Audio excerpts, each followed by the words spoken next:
Ada beberapa bab kita baca saat ni. Tengok semula tempat mula-mula tadi.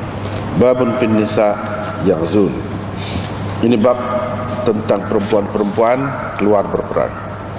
Imam Abu Daud dengan sanadnya meriwayatkan daripada Anas, katanya Rasulullah sallallahu alaihi wasallam keluar berperang bersama Ummu Sulaim dan beberapa orang perempuan Ansar, yakni yang lain, supaya mereka dapat memberi minum air dan mengobat orang-orang yang luka. Ini bab tentang peperangan bersama dengan imam, pemimpin-pemimpin yang zalim. Imam Abu Daud dengan sanadnya meriwayatkan daripada Anas bin Malik, katanya Rasulullah sallallahu alaihi wasallam sabda, tiga perkara termasuk dalam asas keimanan. Yang pertama, menahan diri daripada orang yang mengucap la ilaha illallah. Engkau tidak mengkafirkannya dengan sesuatu dosa dan tidak mengeluarkannya dari Islam dengan sesuatu amalan, yakni amalan buruk. Yang kedua, jihad madin tidak terhenti. Jihad tidak terhenti, terus berjalan semenjak Allah mengutuskan aku hingga kepada umatku yang terakhir memerangi Dajjal. Ia tidak dapat dibatalkan. Ia tidak dapat ataupun tidak dibatalkan. Ia-nya itulah hu tu, maknanya jihad itulah.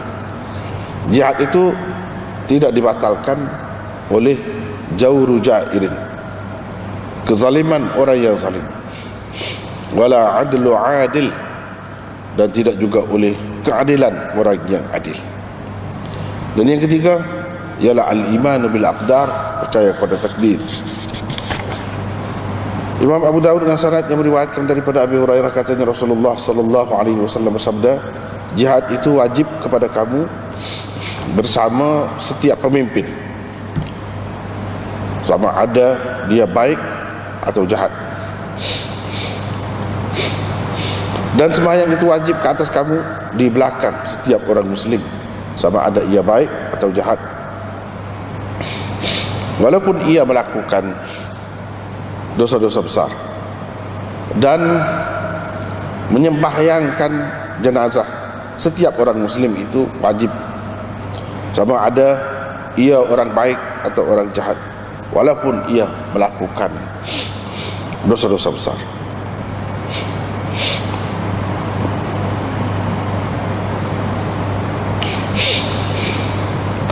Babur rajuli yatahammalu bimali ghairihi yaghzu.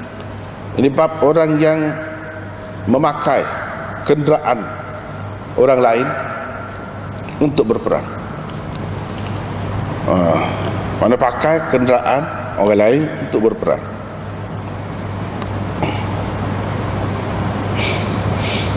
Imam Abu Daud dengan sanadnya meriwayatkan daripada Jabir bin Abdullah, beliau bercerita tentang Rasulullah sallallahu alaihi wasallam bahawa baginda pernah hendak berperang. Maka baginda berucap, kata baginda, wahai orang-orang muhajirin dan ansar, kalangan muhajirin dan ansar, sesungguhnya ada sebahagian daripada saudara-saudaramu satu golongan. Mana antara saudara-saudaramu ada satu golongan yang tidak mempunyai harta dan tidak juga ada sanak saudara. Hendaklah kamu menggabungkan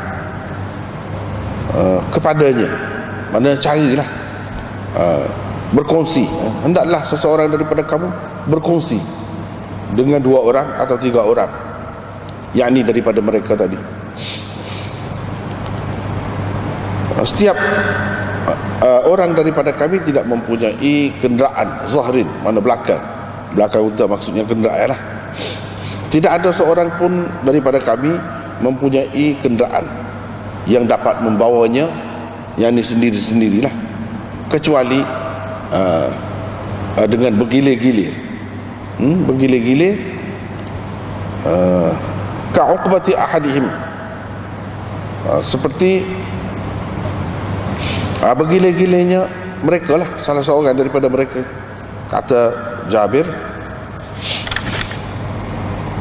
Jabir, saya pun berkongsilah dengan 2 orang atau 3 orang. Qala, kata Jabir, saya tidak mendapat kecuali giliran seperti giliran seseorang yang lain yang berkongsilah menaiki unta saya. Jadi saya naik unta saya pun dengan bergilir-gilir. Babun fil rajul yaghzu yaltamisul ajra wal ghanimah. Jadi bab orang yang keluar berperang dengan maksud mendapat pahala dan harta ghanimah, ini harta rampasan perang.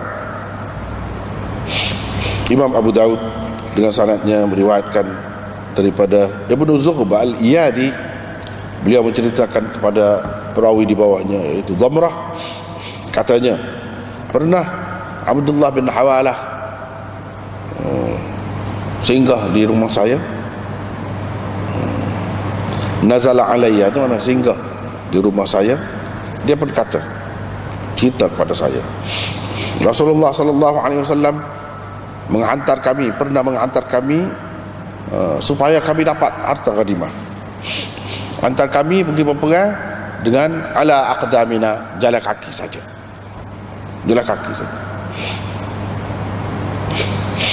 Lepas tu kami pulang dengan tidak mendapat apa-apa harta ghanimah. Nabi SAW nampak kesan kepenatan itu pada wajah-wajah kami. Dia pun bangun di kalangan kami, kata, ya Allah, janganlah engkau serahkan mereka kepadaku, nanti aku tidak mampu. Fa'adhafa anhum, mana adhafa an mu'natihim, nanti saya tidak mampu untuk menyiapkan mereka pergi berperang. Wala takilhum ila anfusihim faya'jizu anha, jangan engkau serahkan mereka pada diri mereka, diri mereka sendiri pun jangan, nanti mereka akan lemah daripada menyiapkan persiapan perang untuk diri mereka.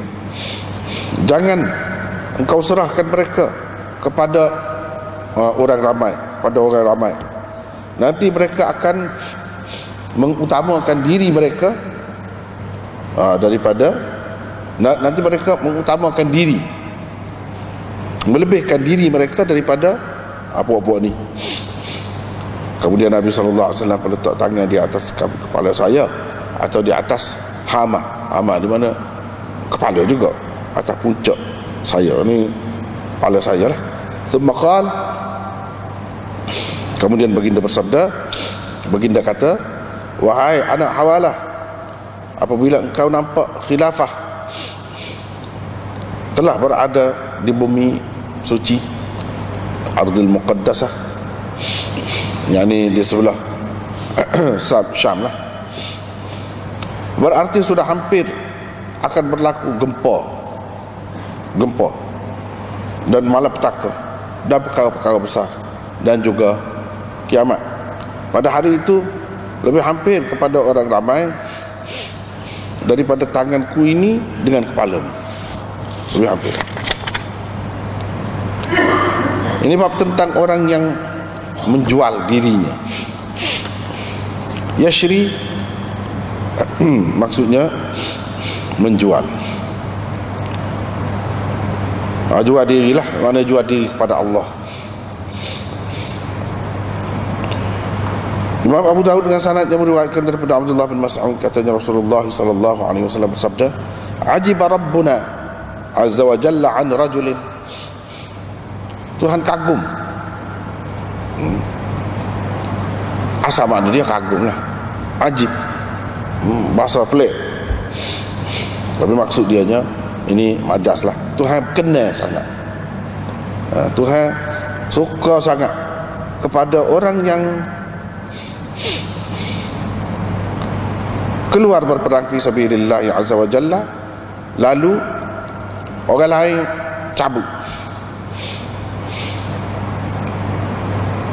In hazama maknanya cabut lagi.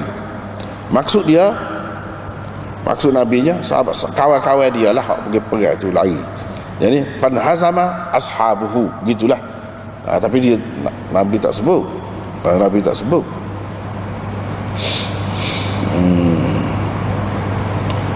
Ashabuhu tu cuma perawi ni faham. Abdullah bin Mas'ud ni faham. Mana in hazama tu fa'il dia mahzuf. Kira-kiranya fa'il dia tu ashabuhu lah. Jadi di sini kalau kita ialah pakai apa ni pakai yakni tu, pakai kita ambil kira jadi fi'il dan fa'il, jadi ashabahu lah, kena macam gitu lah, sebab jadi maf'ul. Tapi kalau kita mengambil kira maksud dia tu ashabuhu tu jadi fa'il kepada in hazama tu, jadi baca ashabuhu boleh juga.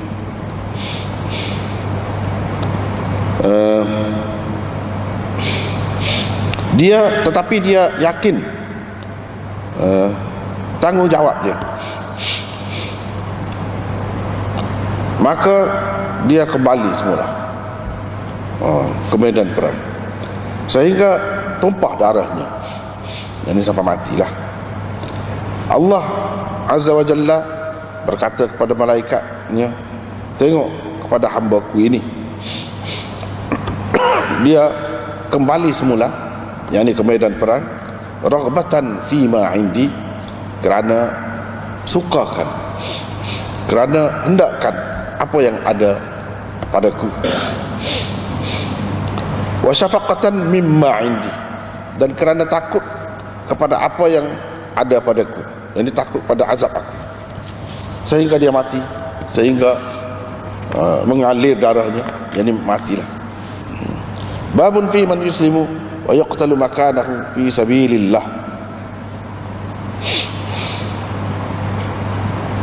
Ini bab orang yang memeluk agama Islam dan dibunuh di situ, dibunuh di tempat dia perang fi sabilillah. Bab orang yang memeluk agama Islam, yang ni baru memeluk agama Islam dan terus terbunuh dalam peperangan fi sabilillah.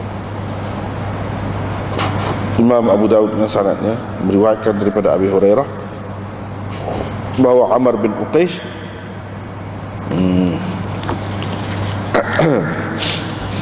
dia ada orang yang berhutang dengan secara riba lah. Kana lahu riban fil jahiliyah, mana dia ada bagi berhutang ke orang, kira-kiranya dia dapat bunga lah daripada hutang tu. Bunga tu dia dapat, bukan dia beri bunga ke orang, bukan dia berhutang dengan orang, orang berhutang dengan dia. Sebab lahu tu, kana lahu sebutir tu memberi makna begitulah. Jadi semasa dia sebelum Islam, semasa jahiliah tu dia ada bagi hutang kepada orang dengan bunga, dengan perjanjian akan ambil bunga hutang tu, riba lah. Lepas tu dia tak sah, dia tidak mahu memeluk agama Islam sebelum mengambil hutang dia tu, dengan bunga dia sekali. Pada hari Uhud dia datang, dia tanya, aina banu ammi, mana anak-anak pakcik saya? Mereka kata di Uhud. Dia kata, aina fulan. Dalam setengah nuskah yang lain, aina banu fulan, mana puak-puak fulan? Orang kata di Uhud. Dia kata aina fulan. Sebab kalau yang kedua tadi aina fulan juga serupa dengan ni, boleh juga kalau gitu, boleh juga. Tapi kalau kita kata tadi banu fulan, beza sikit. Kedua-duanya boleh. Katanya aina fulan, di mana fulan? Kata mereka di Uhud. Dia berpakar baju besi, la'amah maknanya baju besi, dan naik kuda dia, kemudian pergi qibalahum, bukan qablahum dah, qibalahum, ke arah mereka, nahwahum, pergi ke arah mereka. Bila orang-orang Islam nampak dia, mereka kata, ilaika anna ya Amr, mulai aman, Gi amal. Ilaika anna tu isim fi'il. Orang isim fi'il amal. Lari. Daripada jangan mari dekat kami. Dia berkata. Dia berkata, sebenarnya aku sudah beriman. Aku masuk Islam dah. Dia pun perat. Siapa luka? Luka parah lah. Dan dibawa balik pada ahli keluarga dia dalam keadaan luka. Sa'ad bin Mu'az pun marilah, kata kepada adik-beradik perempuan dia, tolong tanya dia perang ni kerana nak bela kaum dia ke, atau kerana nak mempertahankan ghadaban itu, marah kerana mereka, bukan marah kerana mereka, maksudnya nak mempertahankan mereka. Mari ni kerana nak bela kaum kau kah, atau nak mempertahankan mereka kah, atau kerana nak mempertahankan Allah dan Rasul, nak bela Allah dan Rasul. Jadi ghadaban itu dengan makna difa'an, dengan makna mempertahankan, membela. Dia kata bahkan untuk membela Allah dan Rasulnya. Maksud membela Allah dan Rasulnya, yakni membela agama Allah dan Rasulnya lah. Begitulah, selalulah dia ada hazah-hazah lagu tu. Lepas tu matilah dia. Lalu masuk syurga. Masuk syurga tu tahu mana? Nabi royak lah, kira-kira begitu. Sebab orang lain tak boleh tahu. Wa ma shalla lillahi salatan. Padahal dia tak ada semaya sekali pun, tak ada. Sekali pun tak ada semaya. Masuk syurga. Itulah yang kita baca tadi. Sekali lagi balik pada asal, tepat asal tadi, iaitu tentang perempuan-perempuan keluar berperang. Jadi orang lelaki saja kau boleh keluar perangnya? Tak. Dia nak ayatnya, orang Tino pun boleh juga. Orang Tino pun boleh keluar perang juga. Dan ini ada di zaman Nabi SAW. Nabi SAW benarkan mereka keluar perang juga. Cumanya dalam hadis disebut diberikan tugas kepada mereka, tugas hak sesuai lah, hak sesuai dengan dia. Namun mereka nak menjadi beban kepada orang lain, jadi menyusahkan, tidak, tak boleh kalau lagu tu. Sampai jadi menyusah kena cara ke dia pula, tak boleh lagu tu. Jadi Nabi SAW kata Anas keluar berperang dengan Ummu Sulaim dan beberapa orang perempuan Ansar.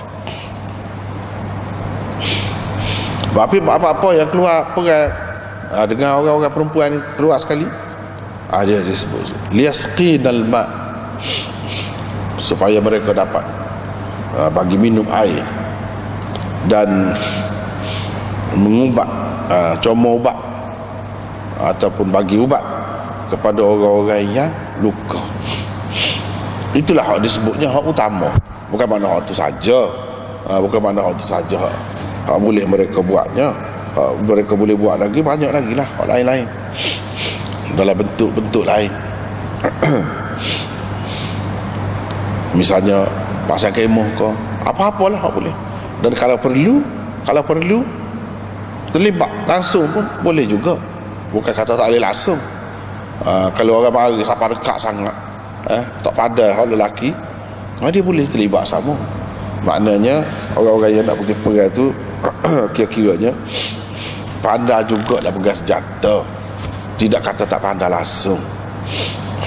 Kalau kita learn ni kan, pandai berdiri tu, cekeh tu pandai, kita kata cekeh. Tidak kata ketak gegar, tahu posing alah ke diri sendiri, tembok diri sendiri, kenali belajar. Tidak lagi tu. Tentunya bermakna hak nak pergi perang tu, kalau cara zaman itu dia retilah juga buah-buahnya, sebuah dua tu. Tidak kata tak reti langsung, nanti orang segala-galanya duk jaga dia, duk melindungi dia pula. Tentu tidak begitu.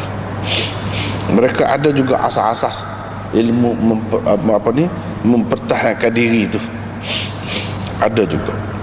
Kalau zaman sekarang ni boleh guna juga senjata tu, jika perlu. Tapi dalam keadaan tidak perlu ramah dengan lelaki, mereka boleh buat kerja-kerja yang sepatutnya mereka buat lah. Misalnya masak ke, itu pun satu kerja juga. Nak makan lah ke mana, walaupun tak sebut sini. Ini hak sebut ni kira-kira je kalau peperangan tu tengah berlaku betul. Ni lah nyatanya. Hak dahaga air nak bagi minum air, nak bagi bekal air, curah air nak bagi punggah air. Itulah kerja mereka nya. Artinya Nabi SAW bagi kepada orang-orang perempuan ni kerja yang sesuai dengan dia, sesuai dengan dia. Dan bagi peran orang perempuan ni bukan di permulaan Islam saja, bukan di permulaan perang Badar, perang Uhud saja dah. Bahkan siapa kalau lepas dia mati, zaman-zaman sahabat tu pun ada lagi. Ini menunjukkan tidak mansuh hukum orang Tino terlibat dalam peperangan ini, tidak mansuh. Kalau mansuh macam mana? Sedangkan Nabi SAW sendiri kata kepada Ummu Haram tu kan, sebelum pada ni kita jumpa dah, Nabi mimpi di rumah dia, kata dia mimpi Tuhan tunjuk umat dia ni seperti raja-raja duduk di atas singgasana meredah laut. Ummu Haram kata minta doa lah biar saya masuk sekali dalam tu. Nabi pun kata kau masuk sekali. Kalau masuk macam mana dia kata lagu tu. Pas cerita tu tidak berlaku zaman dia, lama selepas pada tu, lama selepas pada tu. Di zaman mana? Zaman Sayyidina Uthman. Zaman Sayyidina Uthman, lama selepas tu. Ini menunjukkan isyarat daripada Nabi SAW bahawa penglibatan orang-orang perempuan dalam perang ini tidak mansuh, bahkan boleh, bahkan boleh. Dan tentu sekali pakaian yang mereka pakai pun sesuai lah, sesuai lah. Takkanlah pakaian yang akan menyusahkan pula. Tentu sekali dengan sendirinya, faham dengan sendirilah. Pakaian kalau orang perempuan, orang lelaki nak pergi perang lah ke mana. Kalau orang lelaki nak pakai baju besi dengan gaponya, siaplah, tidak seperti biasa. Orang perempuan pun begitu juga. Jadi ini tidak mansuh. Satu.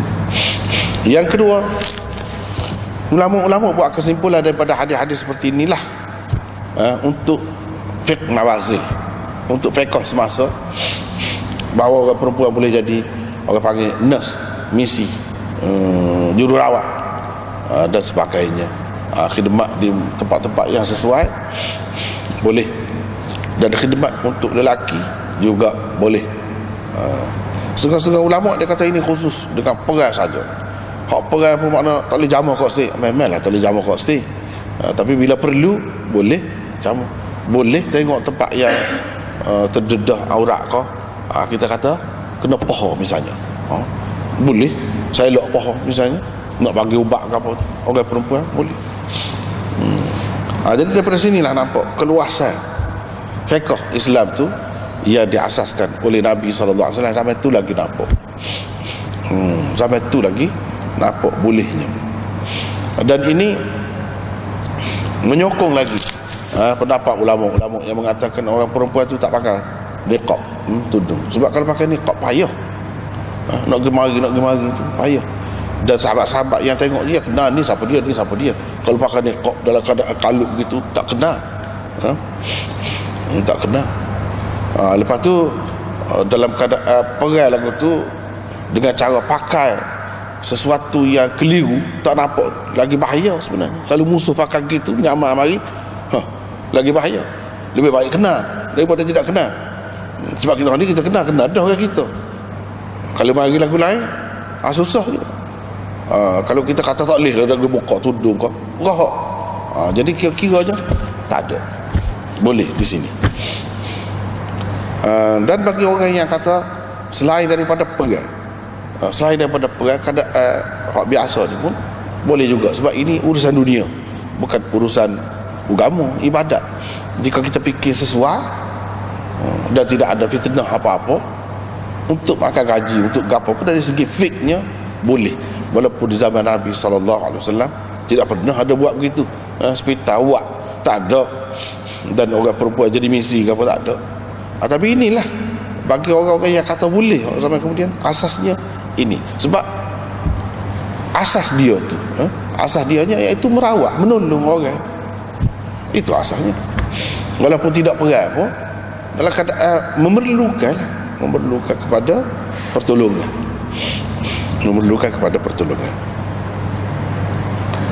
jadi tentu sekali dalam keadaan lagu ni tak timbul dah pakai sarung tangan kau tak sewi setuh kau takut batal air semaya kau, itu cara remeh dah jadi tu.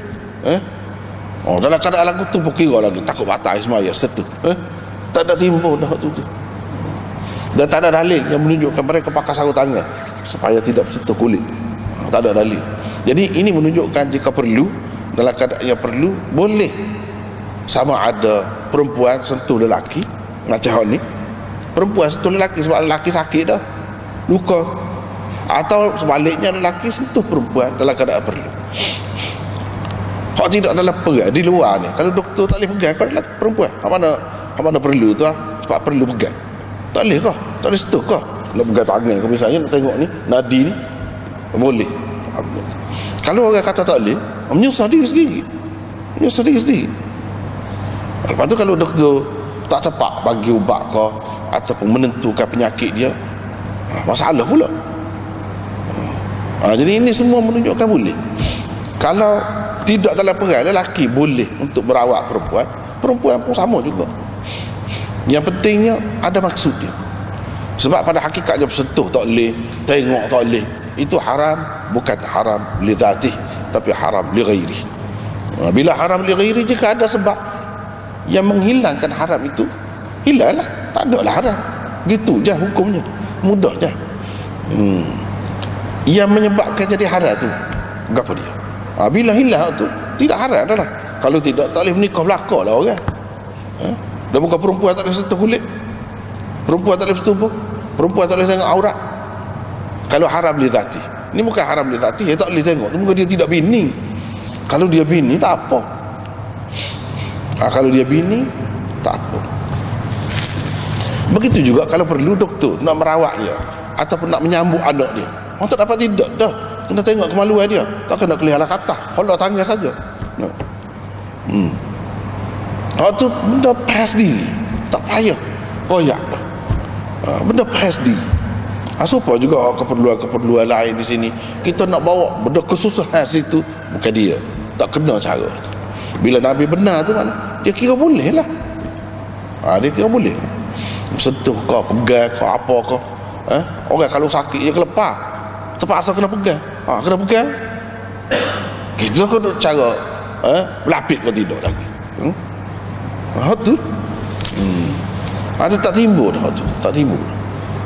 Bagi orang yang kata tak boleh pun, dia kata dalam keadaan darurat boleh juga, darurat.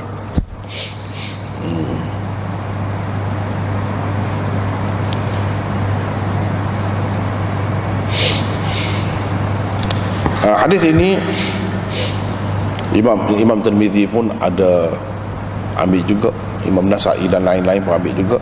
Imam Tirmizi mengatakan hadis ini hasan sahih. Dan dalam riwayat Bukhari pun ada juga cerita perempuan ni, peranan dia dalam perang. Jadi benda ni jelas sangat. Tak boleh orang kata nak kata mansuh ke apa, tak mungkin. Sebab apa? Terlalu banyak penglibatan orang-orang perempuan dalam peperangan-peperangan di zaman Khulafaur Rasyidin. Berapa banyak di zaman Nabi, di saat-saat akhir setelah kata turun dah ayat hijab ke apa tu, tubik semacam orang perempuan, perang semacam, pergi sekali dengan orang lelaki semacam begitulah.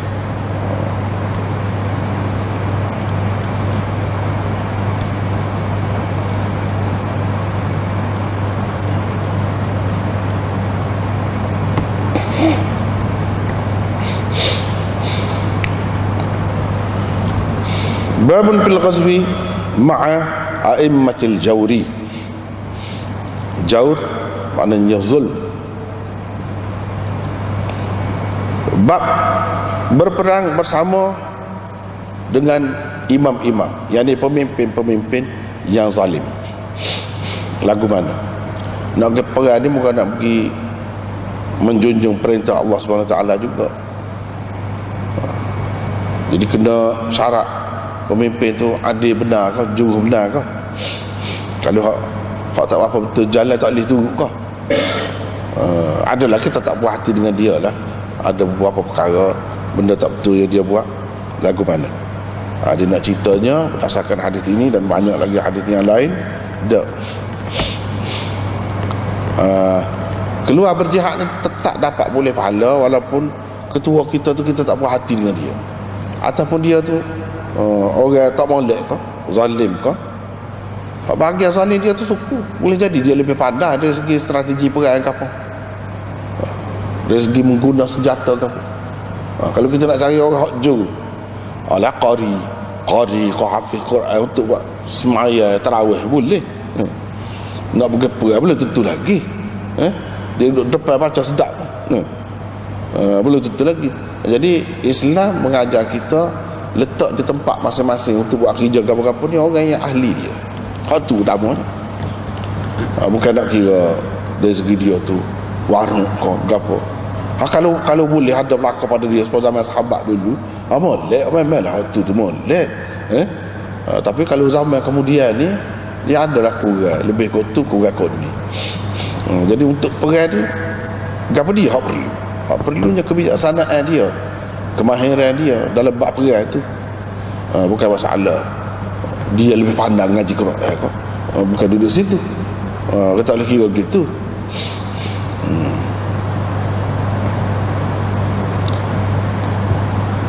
Riwayat daripada Anas bin Malik, tapi hadis ini hadis dhaif. Hadis ni hadis dhaif. Hadis dhaif. Cuma adalah dari segi sejarah, asar sahabat-sahabat, kemudian hadis-hadis yang dhaif, walaupun dhaif banyak, hak sahih pun ada juga, menunjukkan kalau pemimpin tu pemimpin yang tidak adil. Tidak adil ni bukan maksud tidak adil lagu mana. Tidak adil ni tidak cukup syarat-syarat orang yang adil lah. Orang adil dalam istilah hadis misalnya, hak tu pun dia berlaku lah tu. Tidak semestinya adil ni adil dia mengeta, dia ada jadi gapo-gapo hakim ke, tak mesti gitu.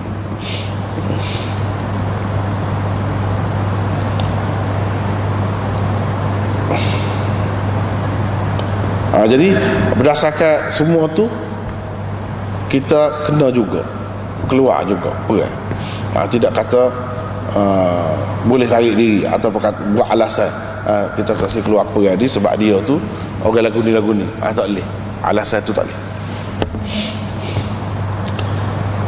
Hadis ini walau bagaimanapun tidak kuat sebabnya Yazid bin Abi Nushbah tu seperti dalam kitab kita ni dia sebut juga qala fit taqrib majhul, perawi majhul. Bila perawi majhul dhaiflah jadi. Lepas tu ulama hadis rijal hadis kata Ja'far bin Burqan ini saja yang meriwayatkan hadis ini daripada dia, tak ada orang lain. Maknanya tak ada mutabi'nya.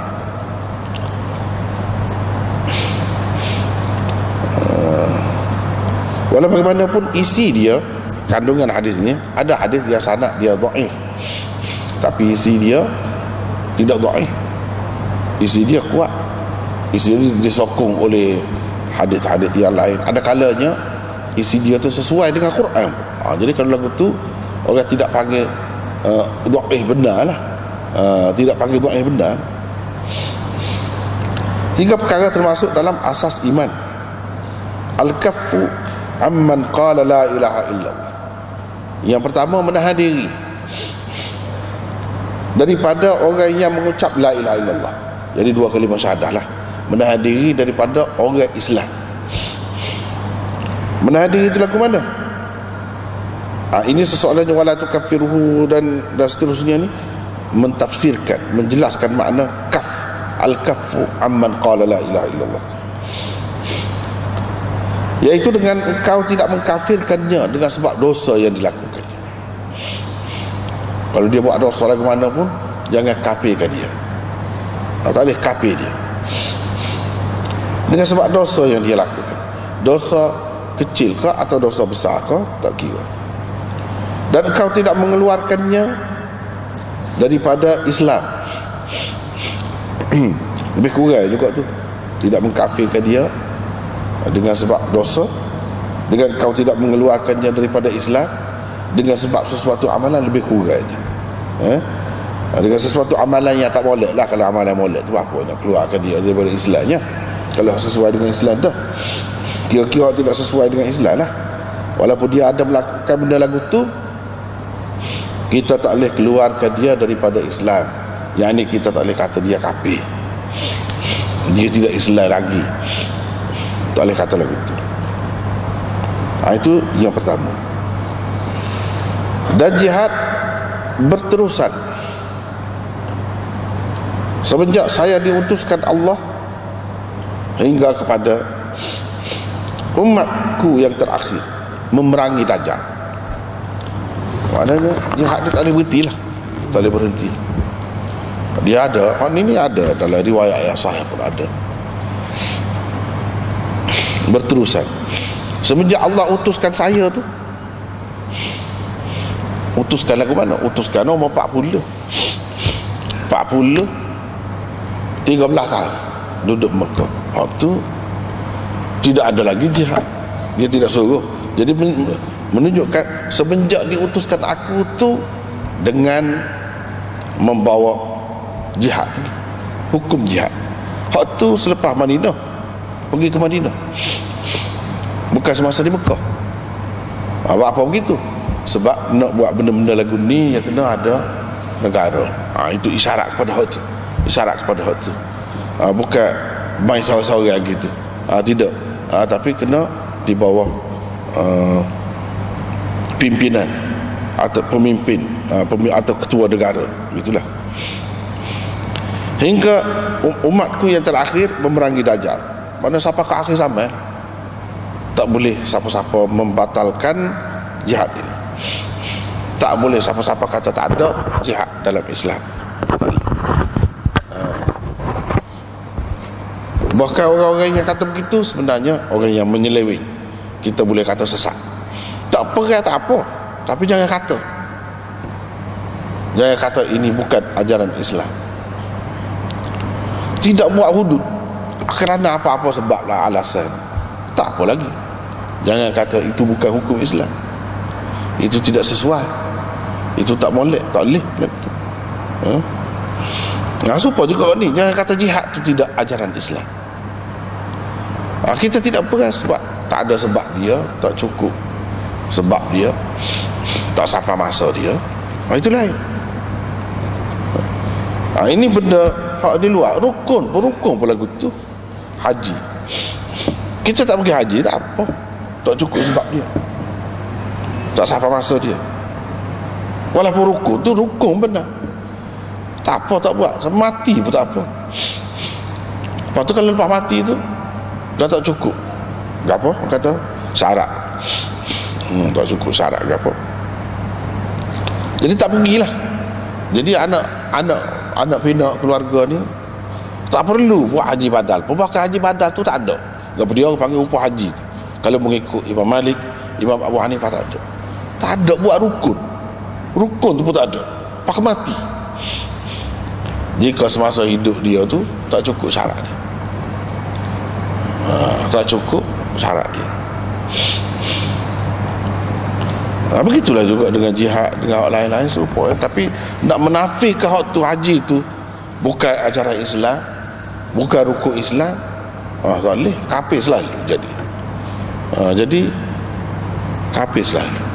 Kalau dengan sedar boleh tahu kewajipan tu, sebab ia termasuk dalam daruriyatid din, perkara yang semua orang tahu ini ajaran Islam. Jihad tu pun lagu tu juga. Sebab tu sama-sama kalau dalam negara-negara Islam lah, umat Islam mana-mana, zaman penjajah orang putih dulu, yang menahan tak sempat orang berjihad, buat sesat, buat sesat. Misalnya Mirza Ghulam Ahmad Qadiani, dia lah kata jihad tak ada, dah mansuh. Ulama-ulama Islam tak pernah kata lagu tu, mana-mana pun. Dia berjihad dengan cara masing-masing. Zaman penjajah dengan cara pada masa tu nak memerdekakan negara ni, walaupun dengan merdeka tu banyak perkara tak selesai lagi pun, tak apalah, sekurang-kurangnya naik dah setangga, kita kata naik dah 2-3 tangga. Kena berusaha terus lah.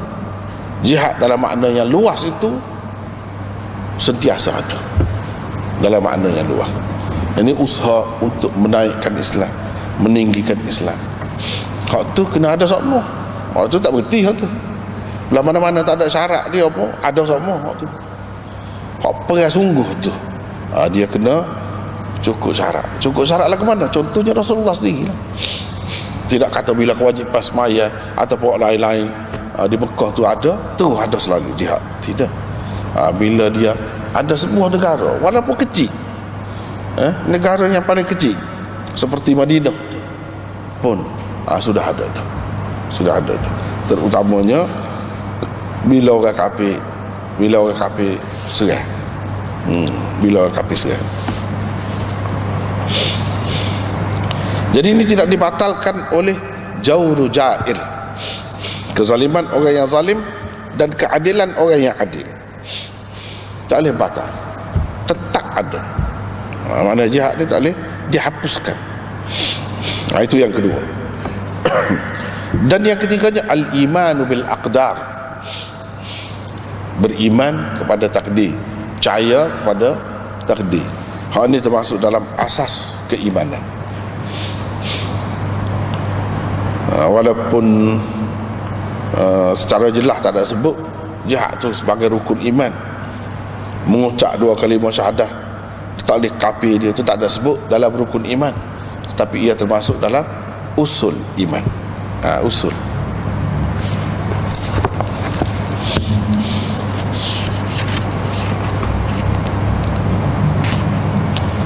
Usul iman atau orang panggil usul akidah, termasuk dalam usul akidah. Jadi usul akidah ni mula-mula lagu ni lah, bukan furu' akidah, tidak, bukan usul akidah. Tetapi kalau orang ada benda-benda ni, tetapi dia ada melakukan bid'ah yang besar lah, bid'ah yang bertentangan dengan daruriyatil Islam. Daruriyat iaitu perkara yang diketahui sebagai ajaran agama Islam dengan mudah, semua orang tahu. Tak ada orang tak tahu. Hampir-hampir kita kata dalam dunia ni, kalau tidak jahil tukir benar. Kalau tak orang Islam dia tahu arak tu haram, zina dalam Islam tak boleh. Lagu tu. Itu daruriyatul din tu. Tiba-tiba benda hak lagu tu dia kata tidak haram. Kafir jadinya. Sebab apa benda ni termasuk dalam daruriyatul Islam. Tak ada boleh katakan dalam dunia ni kalau orang Islam, kecuali hak jahil telajak lah, sebab kita kata tadi jahil telajak yang kata semaya tu tidak wajib, semaya 5 waktu tidak wajib, tak ada. Tiba-tiba dia nafikan. Itu bermakna menafikan daruriyatid din. Menafikan daruriyatid din ini, walaupun dia mengucap dia semaya pun punah semacam. Tidak nanti tak semaya baru punah, semaya ke apa molek belakang. Tapi hak saat ini daruriyatid din ini kalau dilanggar, itu memang rusak dari segi akidah.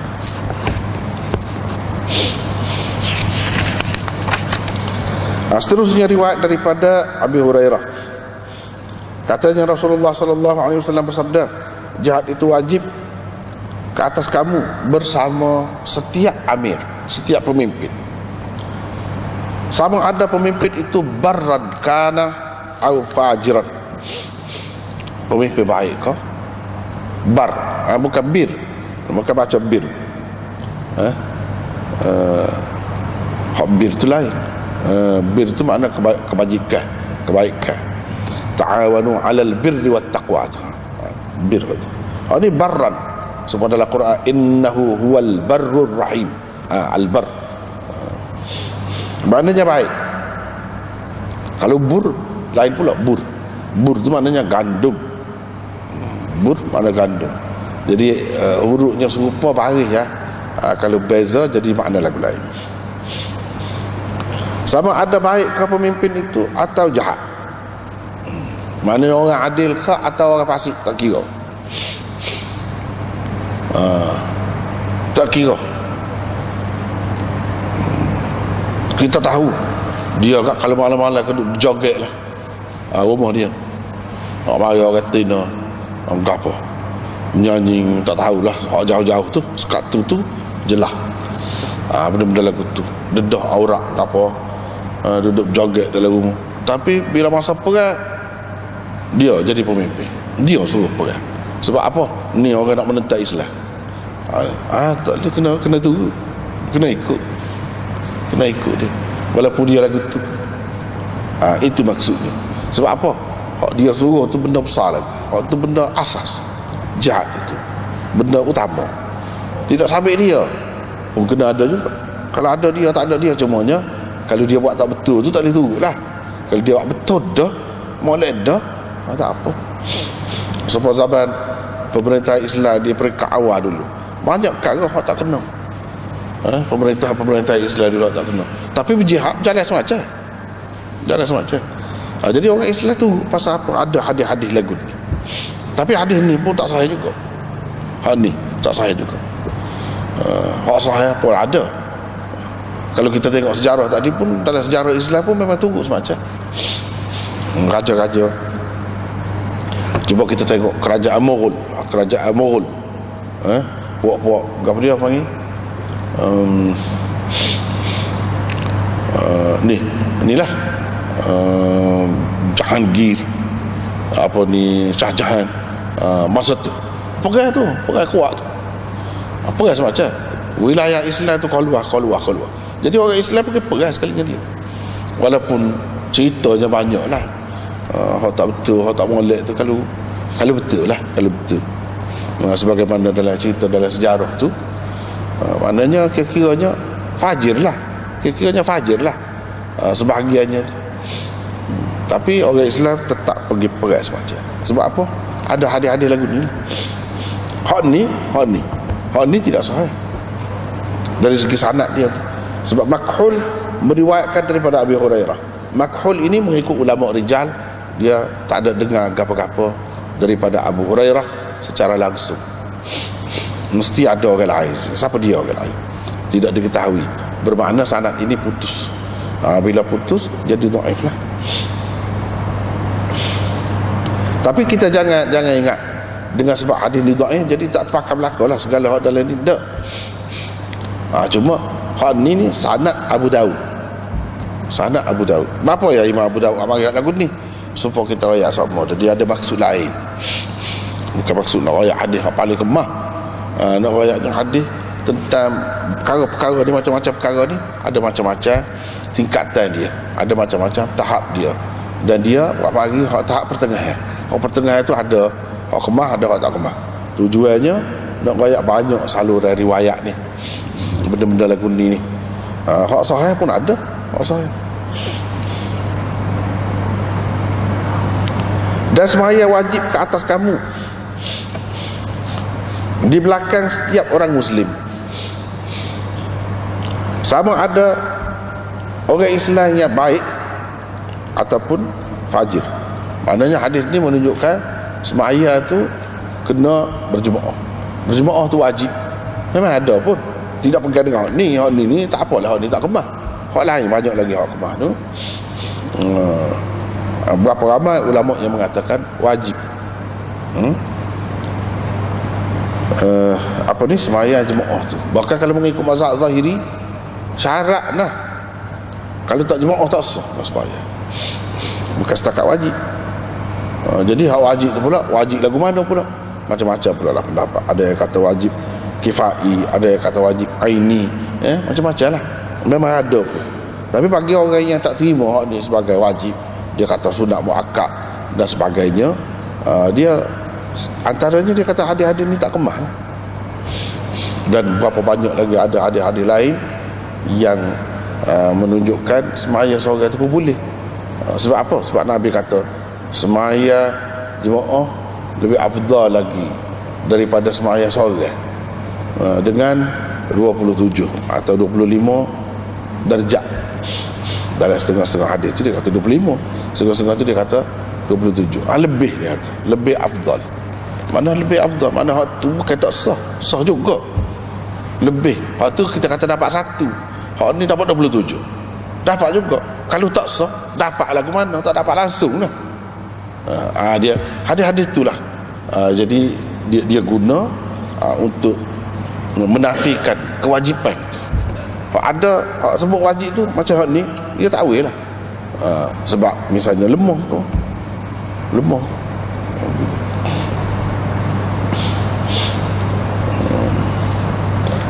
Tapi semua terima ke mana-mana pun kalau semaya di belakang imam yang fasik sekalipun sah semaya selagi dia tu Islam.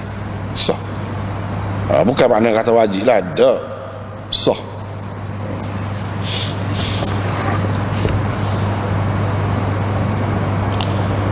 Setengah-setengah ulama dia kaitkan hak ni dengan pemimpin. Kalau pemimpin memang kena tunggu dia. Kena tunggu dia.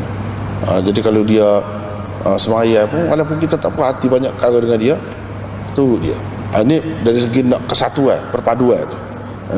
Ketaatan kepada pemimpin tu. Jadi ada beberapa pendapat lah berhubung dengan hak ni bahagian ni. Walaupun dia melakukan dosa besar, walaupun dia melakukan dosa besar pun, mana kalau dia tu pemimpin, kena utamakan dia. Sebab itulah setengah-setengah ulama kata hak dia terima, kata hajat ke apa, zalim ke apa, hajat bunuh orang gitu gini. Itulah melakukan dosa besar lah. Apa yang kata semaya belakang hajat tu pula. Dia kata pegang dengan hadis-hadis ni. Dia kata pada hajat kena terbukti dulu hak tu. Kena terbukti dulu.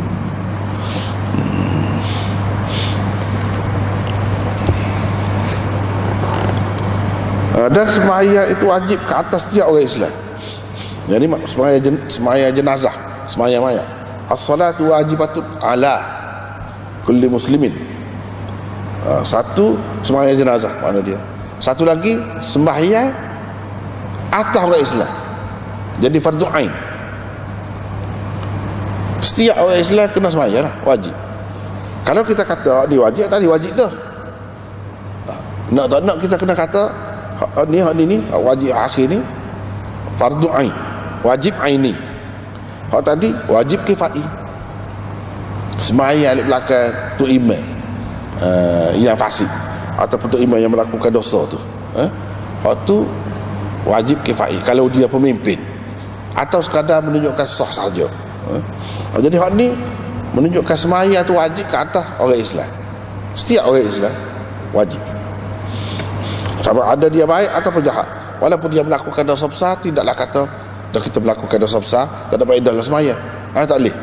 Semaya tu hukum. Walaupun dia curi, dia merapok, dia apa, semaya tu hukum. Kena semacam tu. Satu. Jadi ada dua makna lah. Hak akhir ni wassalatu wajibatun ala kulli muslim, maksudnya kalau orang mati. Orang mati wajib kita kena semaya. Semaya mayat maksudnya. Sebab salah ala dia boleh selalu juga digunakan untuk semaya mayat. Jadi tak kira lah orang Islam tu hak mati tu, dia Islam molek kau, dia Islam tak molek kau, walaupun dia melakukan dosa besar, walaupun dia bunuh diri pun kena mayat. Misalnya Nabi SAW, kalau hak bunuh diri tak sih semaya, tak sih. Tapi dia suruh sahabat dia semaya. Tak boleh tak semaya. Tak boleh tak semaya.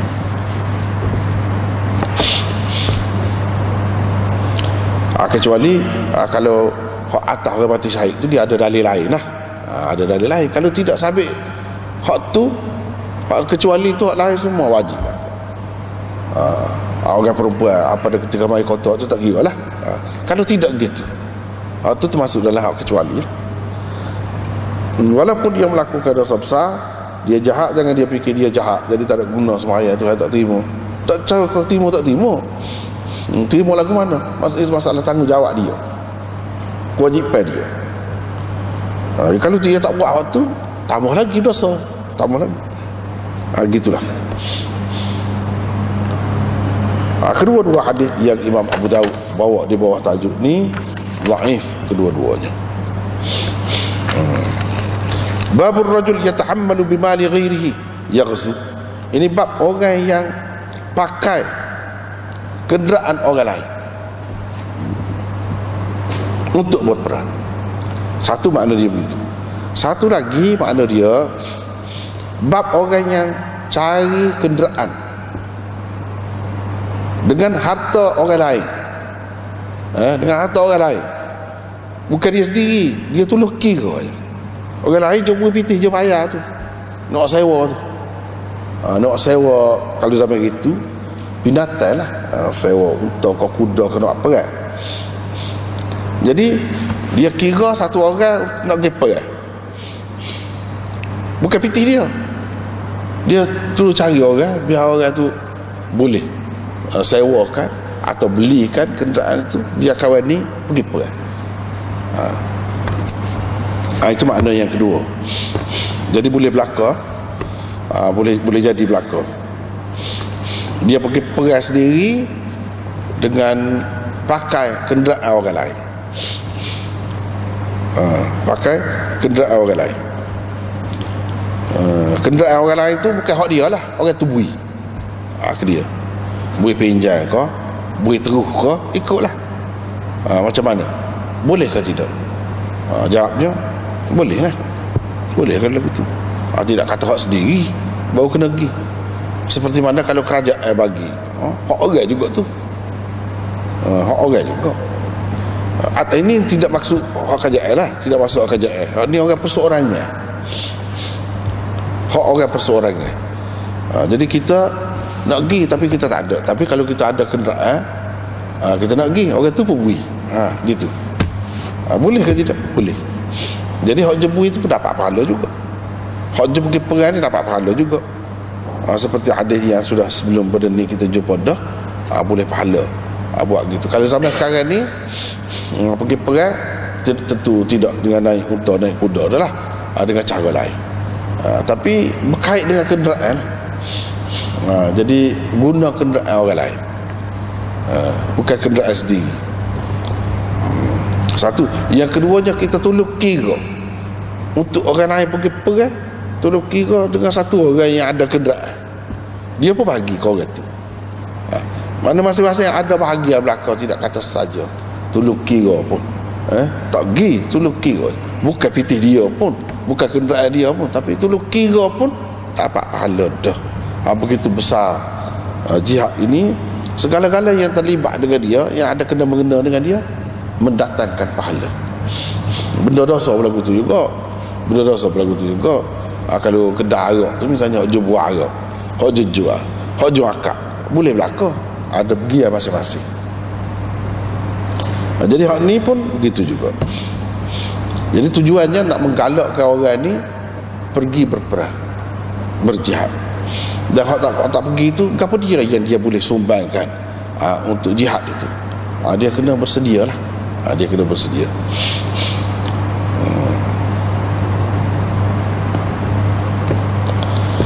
Daripada sini juga ulama-ulama macam kias lah, kias dengan orang pergi haji, tidak pergi dengan piti dia sendiri, piti orang lain. Sah ke tidak haji? Masa haji Islam lepas ke daripada dia? Lepas sport ni. Cuma dia tak nak piti. Ataupun tu kira orang biar dia tu pergi haji. Bukan piti dia sendiri pun, piti orang lain, tapi tu kira. Boleh juga. Sebab dalam haji ni banyak dengan jihad tu selalu Nabi SAW buat banding. Misalnya Aisyah tanya, adakah orang-orang perempuan ni kena wajib jihad atas mereka? Nabi kata, dak, jihad mereka ialah al-hajj, buat haji. Jihad mereka ialah buat haji. Jadi selalu Nabi sebut jihad dengan haji. Banyak perkara dia bandingkan haji tu dengan jihad. Dengan sebab itu ulama digunakan hadis ini untuk haji tadi tu. Hak tidak pergi dengan piti sendiri ke apa tu. Inilah salah satu dalil ataupun sandaran mereka.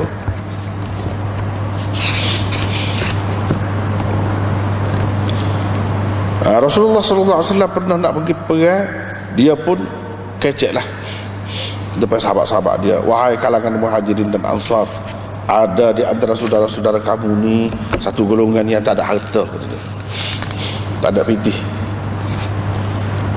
untuk pergi perang, nak beli senjata, nak beli kenderaan, tak ada pitih. Wala ashirah, tak ada juga sanak saudara, anak beranak, tak ada. Dia boleh tolong, bantu, bui, tak ada. Jadi hak mana-mana nak pergi ni, Nabi kata kena kosi lah. Oleh kerana tak cukup, tapi boleh siapa juga boleh pergi juga dengan cara kosi giling-giling, naik kenderaan yang sama. Zaman dulu, cerita zaman dulu. Mana siapa saudara tu nak ayatnya kuat dia tuntutan jihad ini, kalau bergiling-giling ni naik dulu tak, lepas tu bila siapa sekian jauh berapa batu, turun, berhenti, berhenti waktu tu jalan kaki tadi naik pula, waktu pula berjalan nak sampai ke tempat. Lagu tu pernah berlaku kepada sahabat-sahabat Nabi SAW, dan Nabi suruh buat gitu. Dia kira mampu dah tu, cuma hak tak adanya, tak cukupnya kenderaan, senjata ada, kemampuan orang ada, dan perlu ramah, jadi bolehlah buat lagu tu. Jadi Nabi sallallahu perawi ni siapa? Jabir kata, tak ada siapa pun di antara kami ni yang ada kenderaan sendiri, seorang dia untuk naik setiap kenderaan itu seorang, tak ada gitu. Melainkan kena buat giliran, kena buat giliran. Dia kata saya pun kongsi dengan 2 orang atau 3 orang, ini syak perawi lah, 2-3 orang. Dia kata saya pun walaupun unta tu unta saya, tapi dah Nabi SAW suruh lagu tu, dia bergila-gila. Saya pun ada ketikanya jalan kaki, hak menumpai saya tu naik kenderaan, hak menumpai saya tu naik kenderaan unta saya, jalan sekian-sekian jauh. Jadi semua ni untuk buat kebajikan. Perang ataupun jihad itu salah satu kebajikan dalam Islam, dan boleh kita berkongsi-kongsi meringankan beban satu sama lain. Hak berat tu jadi ringan sikit, boleh gitu. Jadi kalau kita kata dalam cerita ni, dalam hadis ni, hak menumpai Jabir itu, maknanya naik pakai kenderaan orang lain lah, pakai kenderaan orang lain lah, boleh ke tu? Orang hak tolong kira orang lain naik unta orang lain. Nabi sendiri tu, Nabi lah kira, Nabi kata biar kosi lah, jangan sesiapa yang ada yang unta tu jangan dia naik seorang, atau naik kuda tu jangan dia naik seorang, bergilir-gilir. Dia tu kira. Itu termasuk kedua dalam tajuk tadi yang kita kata tadi, boleh 2 makna tajuk tu. Atas dasar itulah kalau kita tengok kepada kandungan dia tu, Nabi sendiri tidak terlibat naik unta Jabir tu, orang lain hak naik, tapi Nabi tu kira. Nabi kata dulu barulah dia buat lagu ni. Dan orang hak naik kenderaan dia tu hak menumpai lah, bukan kenderaan sendiri, mana guna harta orang lain. Boleh dalam perang, tak apa, boleh. Tapi tidaklah berlaku mana kalau pinjam pedal pergi perang, pinjam kuda kau pergi perang, lepas tu boleh harta ghanimah dia kena bagi pula dengan tuan dia. Tak, harta ghanimah tu pergi boleh kau hak je perang tu lah, hak je pinjam tu tak boleh, dia boleh pahala je lah, boleh pahala. Cuma kalau hak pergi perang tu, kalau dia berasa nak boleh, tapi tidak mestilah, tidak mesti kepada hak tuan tu, tuan kenderaan atau tuan senjata tu tak mesti dapat, mesti dibahagikan kepada mereka, tidak. Yang berhak dapatnya iaitu hak secara langsung pergi perang tu.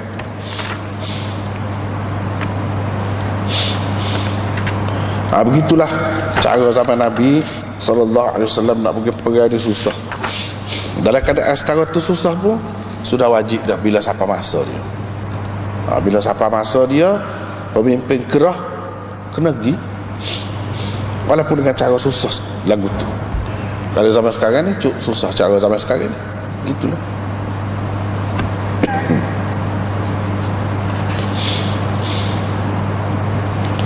Ini bab tentang orang yang keluar berperang dengan maksud nak mendapat pahala dan ghanimah. Boleh ke tidak? Boleh. Tak apa. Tidak kata membatalkan kerana Allah. Jadi terbatal kerana Allah. Tak boleh kena kerana Allah saja. Tidak gitu. Sebab hak ni macam hadiah daripada Allah Subhanahu Wa Taala. Hadiah daripada Allah Subhanahu Wa Taala nak bagi pahala dan ghanimah ni kalau dapat boleh. Bahkan dia ada niat. No, tak apa setara tu. Sebab memang dia berhak pun. Hak itu diberikan oleh Allah Subhanahu Wa Taala. Tak apa lagi. Cuma tak bolehnya kalau nak dunia. Dunia tak boleh. Dunia semata-mata. Kerana tu tak ada langsung nak pahala ke, tu tak boleh. Tak ada langsung kerana Allah. Tak boleh. Tapi kalau ada kerana Allah, tak apa. Hak ni dapat, tak apa. Kalau tak dapat pun tak apa. Duduk situ. Kalau tak dapat pun tidak kata bobel lah. Kalau mati kau cedera, kau bobel pula. Lagu tu tak boleh. Gapa-gapa pun lagu tu tak boleh. Naknya jangan kata gapa lah kalau tak boleh. Kalau boleh suka, tak apa suka. Seronok suka boleh. Tak apa.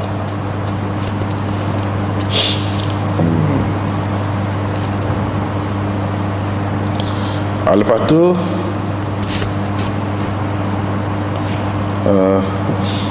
riwayatnya daripada Damrah, dia kata Ibnu Zughb Al-Iyadi menceritakan kepadanya,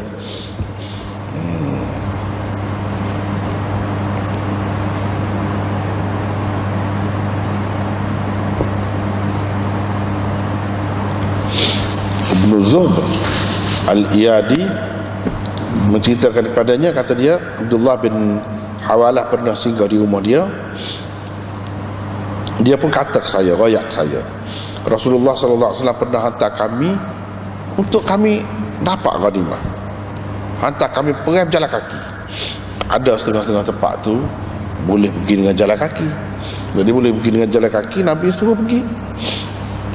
Sebab dia sebut kepada kami supaya kami dapat ghanimah. Maknanya tak apa. Tapi tentu Nabi SAW tak ajar kata untuk dapat ghanimah sahaja tu. Tak ada, jangan tidak ikhlas kerana Allah, tak apa. Dah, tidak gitu.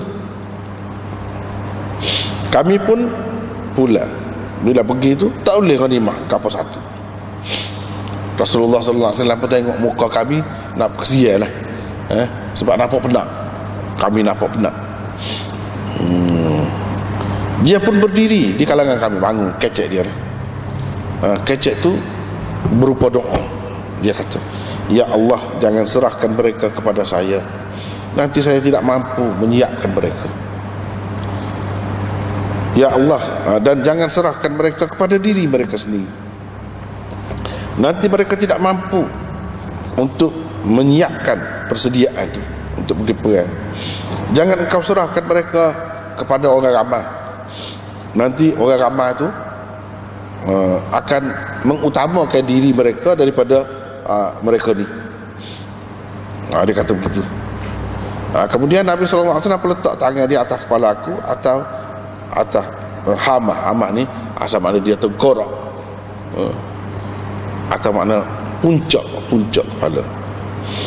kepala lah juganya. Ini syak perawi lah. Kemudian dia kata, wahai Ibnu Hawalah, bila kamu nampak khilafah sudah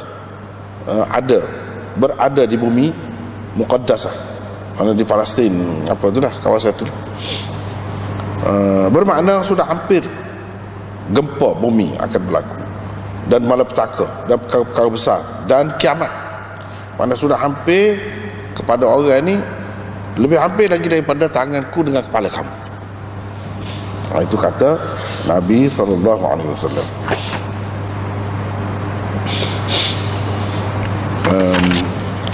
Tapi sanad dia nya tak kuat. Jadi tak ada nak pegangan lah. tak boleh nak buat pegangan. Cuba kita tengok dalam kitab ni pun ada Asad bin Musa bin Ibrahim bin Al-Walid bin Abdul Malik bin Marwan Al-Umawi. Maknanya anak cucu Marwan.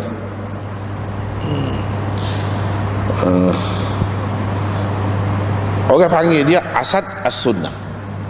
Asad Sunnah. Kata Bukhari masyhurul hadis. Masyhur hadis. Kata Nasa'i thiqah. Kalau dia tak mengarang lagi baik. Ada juga orang mengarang ni kau molek. Ada juga orang mengarang ni kau tak molek. Kalau dia tak mengarang lagi baik. Sebab bila dia mengarang tu ada hak tak molek tu, jadi orang pandai tak molek tadi. Kata Ibnu Yunus dan Ibnu Qani dan Ijli Bazzar thiqah. Ibnu Hazm kata munkarul hadis, dhaif. Kata Abdul Haq dalam ahkam dia Al-Wusta, la yuhtajju bihi indahum, tidak boleh dibuat hujah. Orang tak buat hujah lah, ulama hadis tak buat hujah. Dalam takrib kata fihi nasb, dia ada penyakit nasb. Nasb ini nasibi lah. Nasibi ini benci kepada keluarga Ali, Ahlul Bait, keluarga Ali khususnya, antara anak cucu dia, ini nasb orang panggil. Wa fihi nasbun, maka kata nasak nahu tu bukan nasak nahu tu bukan. Nasb ni makna nasibi, ada penyakit itulah. Sebab penyakit Syiah, penyakit nasibi ni lawan dia lah, sebaliknya. Sebaliknya dia ada buah tu. Jadi dengan sebab dia ni, hadis ini jadi dhaif. Jadi dhaif. Bila dhaif dalam perkara hukum hakam, tak boleh nak buat hujah lah. Tak boleh nak buat hujah.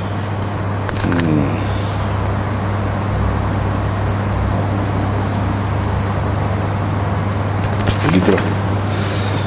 Babun fil rajul yashri nafsahu, sekatulah dulu. Allah.